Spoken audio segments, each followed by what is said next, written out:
What's going on, everybody? Welcome to the Freedom to Flourish podcast. Today, we bring you episode 99, which we're going to be covering constipation and bloating. So I'm one of your hosts, Dr. Tim Augustiniak, here with a good friend, Dr. Joel Miller, and hopefully you guys can get some good stuff from this episode. Like I said previously on our last episode, and like we talked about, we're going to be covering just a couple episodes in a row about gut health and how to manage that stuff, how to fix things, how to identify where problems are coming from, and just try to teach you guys a little bit about what's going on with all that. So hopefully it's going to be a good one for you guys today. Dr. Joel, how are things going this morning? Hey, man, things are going pretty well. I'm thankful for, Thanksgiving was last week and got to see some family, got to visit Virginia and all that fun stuff. And then, we got the holidays coming up and some other travel. So it's kind of bittersweet time because with the holidays, you have moments, a lot of moments of rest and relaxation, which we're always excited about that. But then you also have sometimes the busyness of all that. So trying to find that balance. But things here in the office have been well. Working with patients every day is always exciting.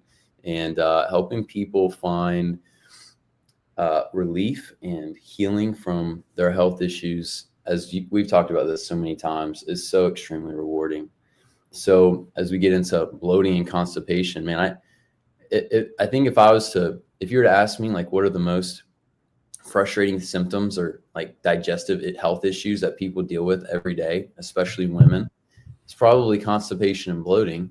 And a lot of times they go together. So I know we've touched on this topic along with a ton of other topics in the past couple of years that we've been doing this. But I think revisiting it and talking about it in some different lights would be super helpful for people. So I'm excited.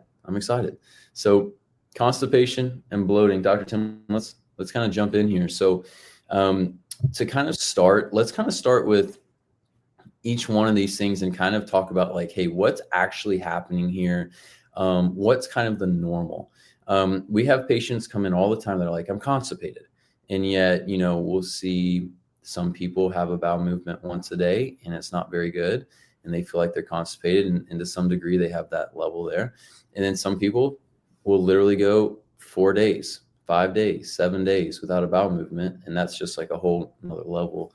Then we have bloating. And one of the questions I always kind of think and ask people is, like, what level of bloating is healthy? And the reason I ask it in that way is because I think a lot of people deal with a small level of bloating, but it's been there all their life. And so it's just kind of normal.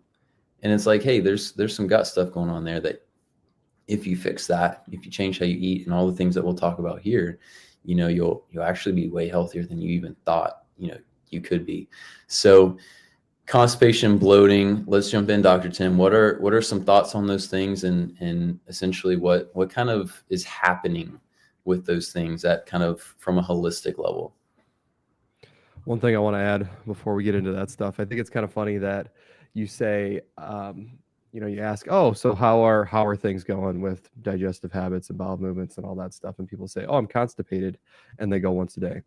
I'll often find that particularly with women when they come into the office and they've got hormone issues and constipation and just there's this whole kind of slew of symptoms and attributes that go together that I'll talk about in a little bit. But women in this category, it's always, you ask the question of, oh, how are these things doing? And they're like, oh, fine. I think that's okay. And I'm like, okay, well, what does okay mean if you're, we're talking about bathroom habits? They're like, oh, I mean, I don't know. I go like maybe every day, every other day.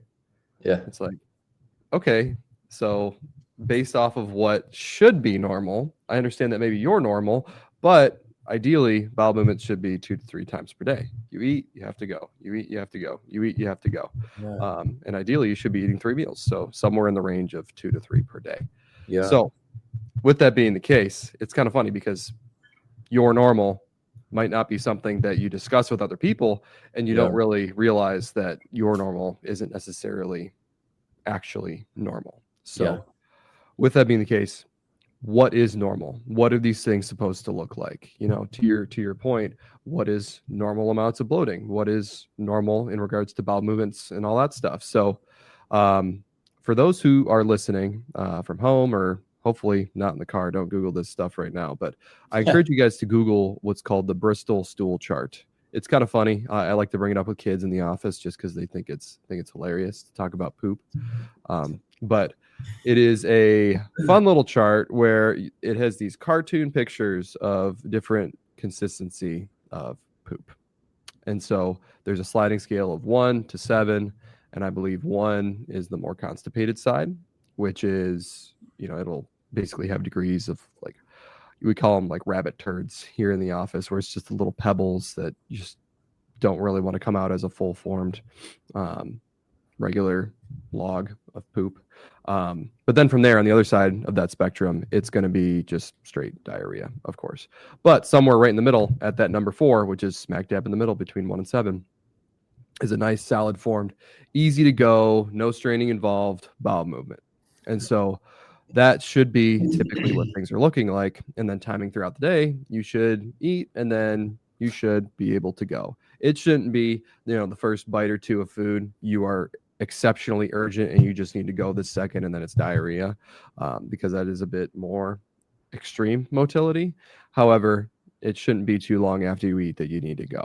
And so that's what the appropriate situation should look like there. And of course, everybody's a little bit different. I've had patients where we do everything we can and, 1 a day, that's nice and solid, good, easy to go and consistent. They don't have to take supplements to do that.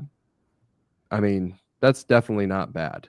However, if you started at 1 and we end at 1 and you're not really following recommendations and, things are getting worse around your period, stuff like that, that's a good sign that things are affected and that there's still work that we have to do. However, if you're going like once every week and you have to take stuff to go and then we get you to every day without supplements and then it's nice and easy to go, that's huge. That's absolutely huge. Yeah. So just because you might, not be completely normal doesn't necessarily mean that you have to fall within that range. We are some of the, I think, first people to recognize that although we have optimal ranges with labs and with where things should be symptom wise and function wise, just like this situation with, bathroom habits, there are some people that deviate, and there are some times where you kind of just have to be happy with the best results that you can get with the circumstances that you have. So, but then with let's get into the bloating side of things. So what is bloating? I mean, ideally, you really shouldn't have any bloating. I mean, if you eat way too much, of course, you're going to feel super full. But I think bloating, it's important to differentiate, because a lot of people, I'll ask how they're feeling. Are they feeling bloated? They'll be like, yeah, my ring doesn't want to fit today. I feel kind of bloated. And I'm like, that's not really what we're getting at here with bloating. I would argue that bloating is more so, do you feel like food is not digesting properly? Do you feel like your stomach's kind of puffing out and you're getting really full because food's just sitting there? Are you getting really gassy with it? I'll have women that come in and they have pictures where it looks like they're, progressive maternity, month 4, month 5, month 6, pregnancy pictures where they have, they stick the bump out and take it from the side to see exactly, what things are looking like. But it was just before and after eating a meal, and they look like they're not pregnant to, 6 months pregnant.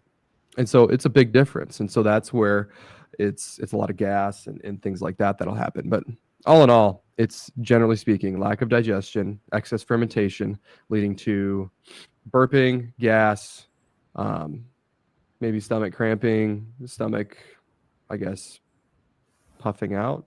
Maybe distension, maybe is a good distension. Word. There you go. That's the word. Brain's not working this morning. Stomach distension. Great.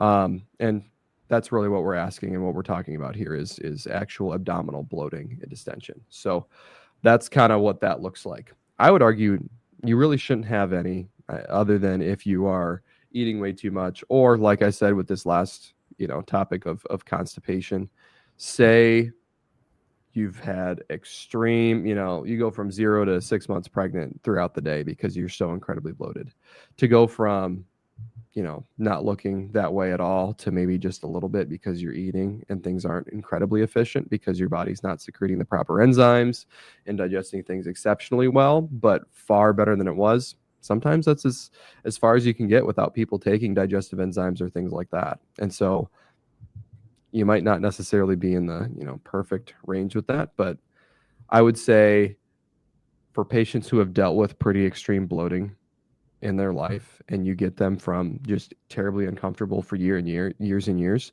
and then you get them to a place where maybe they do have to consistently take, say, betaine hydrochloride, just stomach acid replacement, or digestive enzymes, or ox bile. If they take any of these things and then their symptoms completely go away, and it's just something that they have to keep taking to keep things gone, a lot of times people are super, super happy with that. And that's something that I guess we as docs have to focus on, is as long as they're very happy with it, we kind of have to be happy with it, and accept that sometimes there are circumstances where you just have to have them keep taking things, or else they'll just not be comfortable. We like to think that we can fix everything and have it be totally perfect, because in theory you should be able to, and there should be something that we can find and fix. But sometimes it's just not the realistic outlook on things. Yeah, the world is not a perfect place in some of those regards. I think that's good. I think that's a lot of good points there, Dr. Tim. One thing with constipation that I think people need to remember is how many bowel movements you have also might be, dictated based on like how much food you eat. So I've had some people that they don't really eat anything, and they're like, I'm constipated. I'm like, well, how is anything going to come out if you don't eat anything? And so there's a little bit of that, but I love sharing stories, and I'm sure we'll have some that pop up here and there as we talk through these things. But, I know we both had a number of patients that come in with constipation. And like I mentioned, it's super common for someone to be like, yeah, I go once, maybe every 4 days, or a lot of times once day 4 or 5 hits and they get so uncomfortable. Of course, they lose their appetite, but they also have to do something like Miralax in order to go. And, and, in general, when you go in to see your standard doctor for constipation, the first recommendation usually is something like Miralax, either Miralax or fiber. And both of those, I would argue, are terrible options, because they're not actually supporting your gut in functioning better. What they're doing is they tend to be more kind of, abusive. I don't know, maybe it's a strong word, but more manipulative is probably the better word, especially with Miralax. So offensive. What's that? Offensive. That too. Yeah, definitely. And so we'll get into some of those, but again, it's super common that I just want to say this, that once, when we have patients come in, they haven't had a bowel movement for 3 or 4 days. Number one, you're not going crazy. There's always a reason why things are not working right. Things are not moving. We got to figure out what that is. And what's so cool is when we can come in, Dr. Tim, and actually be able to understand what they're saying, and then be able to go through our testing and our assessment and our muscle testing. And we can put a finger and say, this is why you've got this ammonia toxicity that's causing stress to your gut motility, or you've got this bacterial imbalance. You've got SIBO or SIFO, a fungal overgrowth, or you've got some parasites or whatever's going on with the gut health. One of the biggest things is bile flow. We'll talk about that and how slow bile flow causes issues. When you put a finger on these things and say, no, this is what's going on, and this is what's going to fix it, this supplement or changing this, your nutrition to eat this way, or whatever the change is, it's so encouraging to people. And then what's beautiful is that after we work through these things, like you mentioned, people will go from either having a bowel movement, every other day or every 2 or 3 days with a supplement, with Miralax. We can get them to the point where they're having a bowel movement on their own without supplements every single day, or even 2 to 3 bowel movements every single day. And that's life-changing. People feel so much better, and it's awesome to see that. And we do that all the time. And I love that. I think that in general, I'm just ranting at this point a little bit, Dr. Tim. I think in general, there is a tolerance for sickness in our country. And I think it's absolutely terrible. Basically, there's this standard or this norm of like, oh, like you're a little bit sick. Well, that's okay. That it's the norm. It's the normal. Everybody's a little bit sick. So if you only have a bowel movement once every couple of days, oh, that's normal. That's normal. It's like, why is our country, why are we at a place where sickness is normal? We've lost perspective of what's healthy and good because of a number of factors. So in getting back to things, with bloating, we'll have patients come in all the time that have bloating issues. Probably one of my favorite stories is when this gal came in. We had a few visits where we were working on the gut stuff and the bloating and the swelling.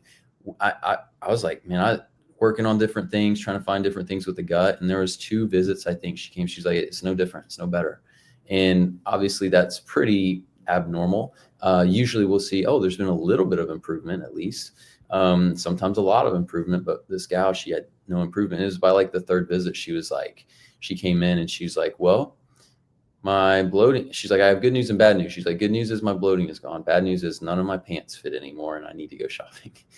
And that was a little bit of a funny moment, but she was actually, I think, pretty sad. But the fact that she had so much bloating, I think it's such a common thing. So Dr. Tim, let's jump in a little bit more detail. Like at the core of it, one of the things we talk about with constipation is that the bile is not flowing well, and therefore things are not moving in the gut. Can you touch on that a little bit? Can you explain a little bit about that? Where does bile come from? What is it? And that kind of thing. Yeah. So for starters, bile is produced by the liver. It is spit out into the gallbladder, and the gallbladder, when it senses an acidic environment coming from the stomach into the small intestine, that's where it'll contract, squeeze out the bile, and bile is something that will emulsify fats. So what that means, think of it like you've got a sphere of some sorts, like a ball of fat. If you look at it from a surface area standpoint, you only have the surface of that one molecule. And so if you cut that circle in half and then you have, exposure to the inside of that where you cut that in half, you have increased the surface area by quite a bit. And so it will break down fats to where all of your lipases and other enzymes and things like that break down fats can break those down more efficiently. And so bile is huge when it comes to digesting and absorbing fats properly, because your enzymes and all those things cannot properly digest those without bile emulsifying those fats first. So the nutrients that are required to make bile, one of the biggest ones is cholesterol. And so one of the biggest circumstances where people experience thick, sluggish bile that won't be ejected from the gallbladder properly is chronic stress, where you steal resources from cholesterol to make cortisol instead. And so this just kind of starts that snowball effect of not making good bile, and then you don't digest fats properly and fat-soluble vitamins properly, and those are necessary to make more bile. And then so it's just this constant downward spiral with things until constipation kicks in, or a lot of times gallstones, stabbing gallbladder pains, gallbladder attacks, and then eventually a lot of times it's removal of the gallbladder, which in my opinion is not a fantastic solution, because even if you have stones, that doesn't necessarily correlate with you have to have pain or dysfunction with it. Yeah. Once they're there, sometimes they can be really difficult to get out of there, but you can flush them out sometimes. Really big ones, of course, you're just going to kind of be stuck in there. But smaller ones, if you replenish bile and help thin it out so that way it can flow freely, it ends up doing pretty dang good. When your bile gets really slow and you don't digest those fats properly, typically constipation is a pretty telltale symptom of that. And so because of the whole hormone correlation there, more often than not, so back to what I said previously about there being like a certain demographic and attributes with these patients who come in and complain about this stuff, pretty textbook. I'll have relatively petite women who are on birth control or hormone replacement, you name it. They don't tend to eat a whole lot of protein or fats at all. It's almost just carbs. And then when they do, it's kind of these binge episodes of carbs where it's just a bunch of pasta, or it's pizza, or it's something along that line. And a lot of times they're just not eating enough meals throughout the day.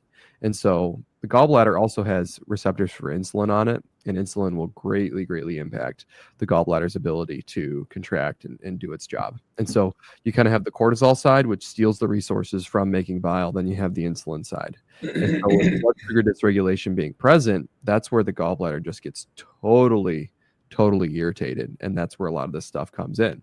On top of that, the pathways that detoxify those hormones also detoxify estrogens and testosterone and all those things. And so on top of already not phenomenal lifestyle choices, you throw in when you get your period every month and estrogens kick in, yeah, you're just bound to have problems. And a lot of times things will get way worse at your period because that's when you have excess hormones and excess estrogens that kick in and cause this problem to get even worse. Yeah. And so that's kind of the constipation situation with most, I would say, honestly, it really is most patients that come into the office.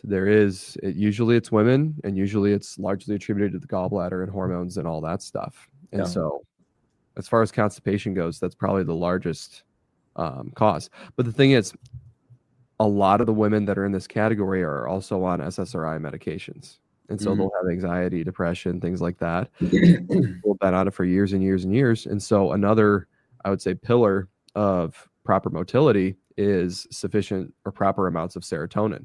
Yeah. If you have good amounts of serotonin, your gut can be really regulated and motility will be very regulated. But if you have too much or too little, things will get really, really, really slow.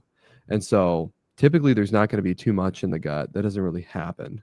However, you can get too much in your brain, and therefore you kind of get a negative feedback loop that'll occur in the gut. And then from there, if you don't have any serotonin in your gut, it's just not going to move. And so you have already hormone issues, blood sugar issues, detox issues that will contribute to the gallbladder problem. But then on top of that, the more that you're not going because of that, maybe the gut microbiome ferments too much, grows too much, and becomes imbalanced. And then from there, you don't make neurotransmitters properly, and therefore you feel anxious, depressed, you name it. Then you get on these medications, which amplifies the amount of serotonin that hangs out in your brain. It doesn't increase the amount that you make, but it makes sure that it sticks around longer. And then your gut makes even less. And so it's just every little thing that you can tie to constipation ends up being present in a lot of those patients. And so first things first, in order to fix it, got to talk about blood sugar and how to optimize that. And then from there, getting into detoxification of hormones, replenishing nutrients for bile, cleaning up the microbiome. And then from there, supporting serotonin if necessary once those medications have been eliminated. Because if you try to support serotonin deliberately with things like St. John's wort, you're not going to have a fun time if you're on those medications. That is absolutely in no way, shape, or form something that you should do. If you're on those medications, do not take St. John's wort. There are things that you can do like methyl donors, like vitamin B6. I'm sorry, B6 is not a methyl donor. B9, B12 in their methylated forms, choline, betaine / trimethylglycine. All those things can be helpful to provide methyl donors to help make serotonin without deliberately forcing the gut to make it. It'll give your body resources to do so, but it's going to be kind of an uphill battle until you can get away from those medications. But anyway, that's kind of the whole constipation scenario that I typically see in the office. If you're not a woman and you don't deal with those hormones, and if you're not on those medications, usually it's just fix your blood sugar and detoxify some of those things and replenish some bile nutrients. You'll be good to go. Like men with constipation doesn't show up a whole lot, and I just don't hear it a whole lot.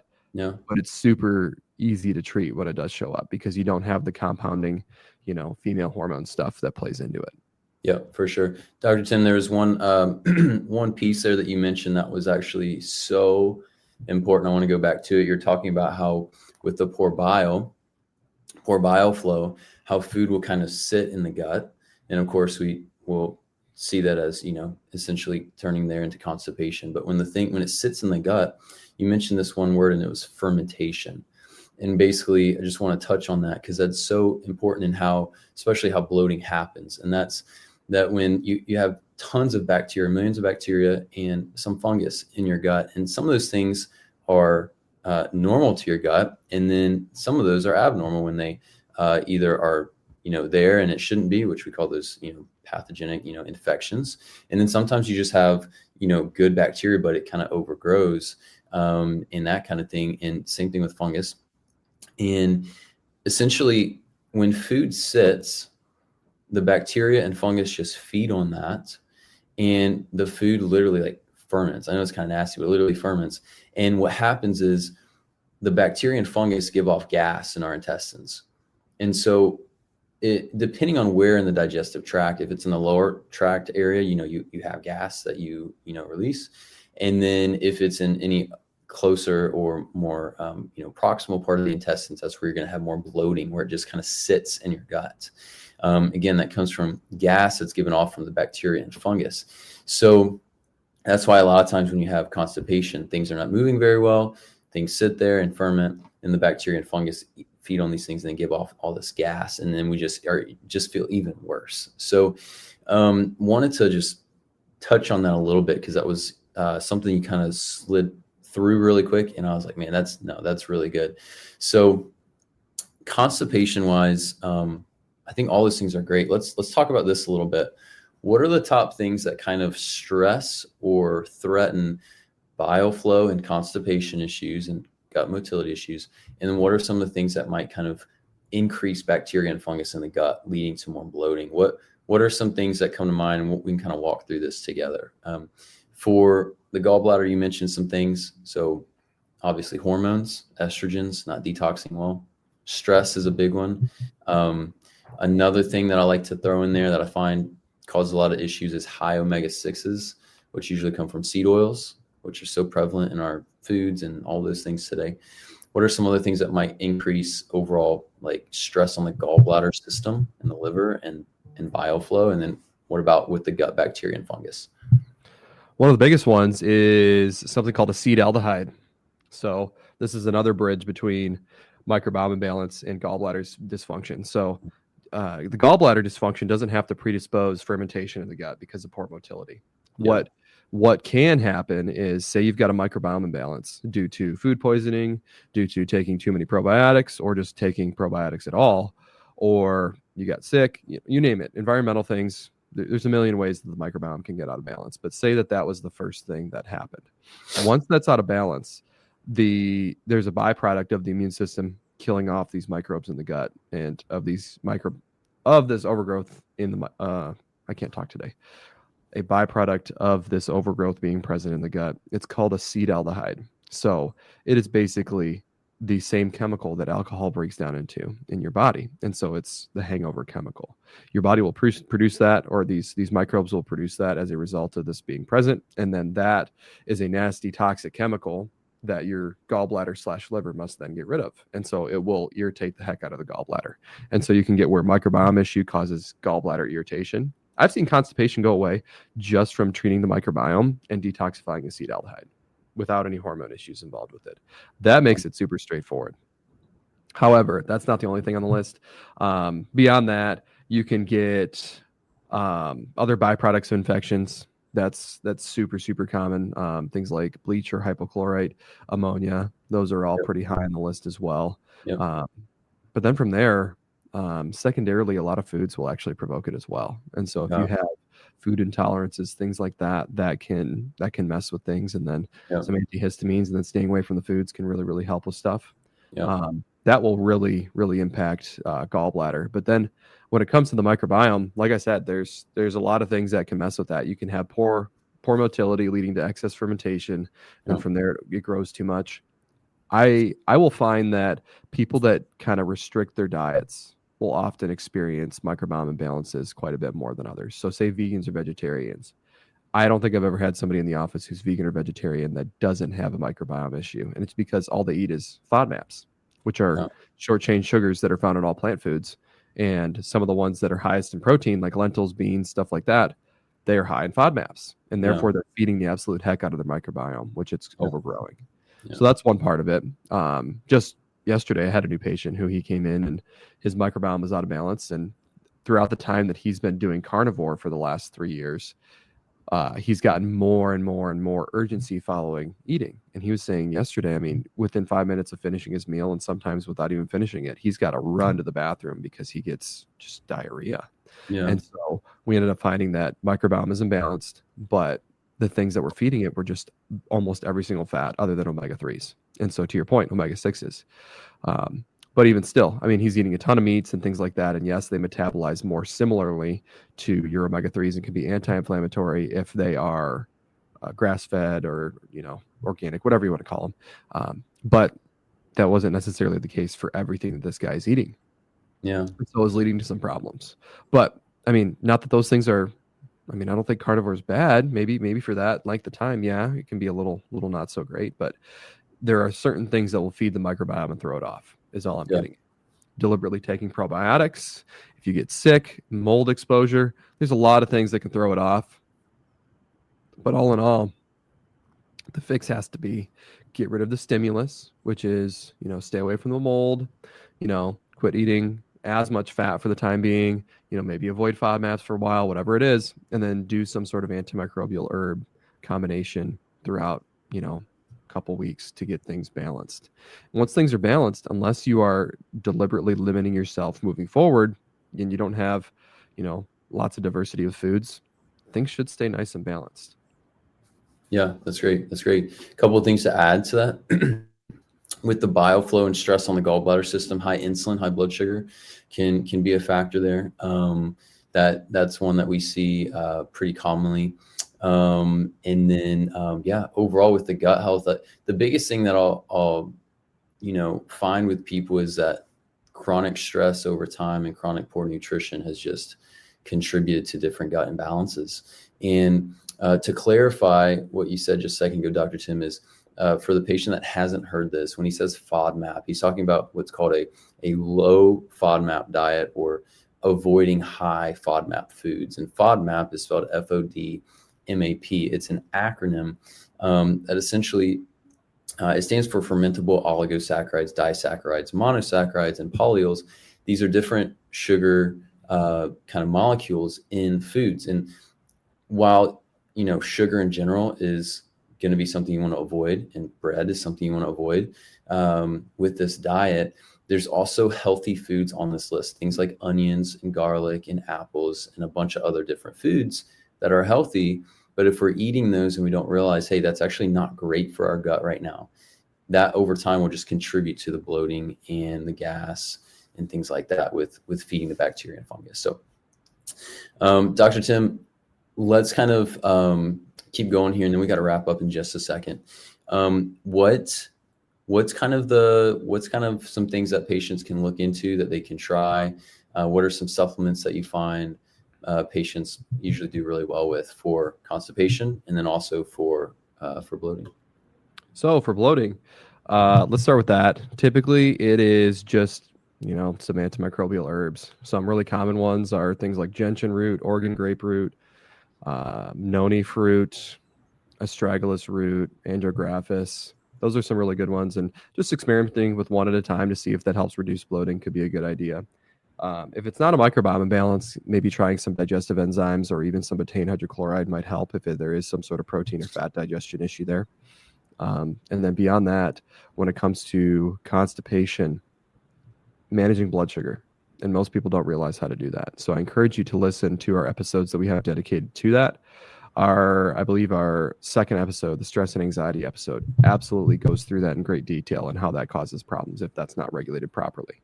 So I would encourage you to listen to that one to turn off the stimulus for too many hormones being produced that will affect the gallbladder. And then from there, maybe some glutathione, vitamin B6 in its active form being pyridoxal 5-phosphate. Those are super, super common ones. But then also artichoke extract, chromium, those are really good. Vitamin A, those are some of the top nutrients that I'll find for helping the gallbladder and helping with motility. Glycine is also on that list. Beyond that, you can just do an ox bile replacement to see or just a bile replacement. You can use ox bile or cholecol from Standard Process and see how that does. But that's kind of the quick list on what you can do there. But all in all, just remove the stimulus that could be causing problems, identify what that is, and then from there, remedy it. Detoxify or kill off the microbes in the gut, or you name it. It can be difficult to pin down exactly what it is without us getting hands-on in the office and actually talking through those problems with some patients. But hopefully with this episode, you can identify and just keep your eyes on some lifestyle factors or on some indicators worse, and that might help you piece together how to fix it. Yep. I love it. Those are all great things. My kind of general list of things that, especially when I'm encouraging patients, like, hey, these are the things that I find the most from the muscle testing. And these are the things that if you try these, you might find some good improvements. So in general, when it comes to the bloating, following the low FODMAP diet, I find to be very, very helpful for people, because essentially what you're doing is you're taking out all the foods that are going to potentially feed the bacteria and fungus. And so that kind of takes some of the gas off of the fire, for example. But then the other things, like you mentioned, the herbs can be extremely helpful. I would say some of the top ones that I find to be super helpful, I would say, is olive leaf is probably the top one. Morinda, you mentioned that, noni. is another name for that. And then another big one I find is neem or Malia. And so those are some big ones there. And then in general, making sure that other areas of your health are improving. Like you mentioned, obviously eating right, managing the blood sugar well, making sure you're having consistent bowel movements. It's like if you have constipation, if you don't fix that, then the bloating is just going to continue to return a bit. So with the constipation, the number one thing, one of the biggest things that I find, it's probably number one, is actually magnesium calm. So there's a lot of different types of magnesium. I really like magnesium calm because the magnesium carbonate, yes, it mixes with the citric acid, turns into magnesium citrate, but the carbonate, I think, it's a not yet formed magnesium citrate supplement, which basically gives your body the ability to use it in whatever different ways it needs. So the magnesium calm, the way I find that it works really well with people is, in general, you might take half a teaspoon twice a day or 1 teaspoon twice a day, something like that. Some people just take it before bed, and that's great too. But the way that you do it is if you've gone a day or so and you're not having a bowel movement, and that generally helps you. What you do is let's say you take 1 teaspoon of magnesium calm, give it about 20 minutes. If you haven't had a bowel movement, you can, depending on how aggressive you want to be with things, you can either take another half teaspoon or another full teaspoon, give it 20 minutes. At some point, you're going to reach that level where your body's like, okay, time to move. And if you get it just right, you should have a good bowel movement. It shouldn't be loose. If you do it a little bit too much, it'll clean you out a little bit more. It'll be a bit more loose. So that's kind of the risk you run with that. But that kind of method has been really, really helpful for people. The other supplements in general that I recommend is I think something like choline, which is found in the yolk of eggs. You can also get in a supplement form. Standard process is great. Sometimes fat stresses your gallbladder. Sometimes you need healthy fats for your gallbladder. And so trying some grass-fed butter can be really, really helpful. Try like half a tablespoon or 1 tablespoon and just see how you feel. I find a lot of times that actually helps with bile flow and that kind of thing. And the last couple of things I'll mention, vitamin A can be super helpful, but then also omega-3 fish oil can be really, really helpful. So for our listeners, with every patient, we're jumping into the muscle testing. We're getting really specific with what each person needs. On our podcast, we don't have that luxury as much. So we're kind of like, hey, this is what we usually find works well. This is something you could try. And it's definitely not our favorite way to go about things. But we hope that this is helpful for you nonetheless. Dr. Tim, any last comments? Otherwise, let's go ahead and wrap up. Nope. Let's get things wrapped up. So I'm Dr. Tim Augustiniak down here in Bentonville, Arkansas at Flourish Functional Wellness Center. If you want to find me online, my website is draugustiniak.com or flourishfwc.com. If you have any questions, comments, concerns, or suggestions for future episodes, feel free to reach out. All of the contact info for us at the office or email, you name it, as well as all the links to all the socials are on the homepage of the website. Love it. Yeah, likewise, you can find me at drjoelmiller.com. The practice is in Flower Mound, Texas. It's called Freedom Health and Wellness. You can also find me on Instagram at drjoelmiller. If you guys have any questions, need any help, feel free to reach out. We'd love to help you or point you in the right direction. All right, y'all. We'll see you in the next one.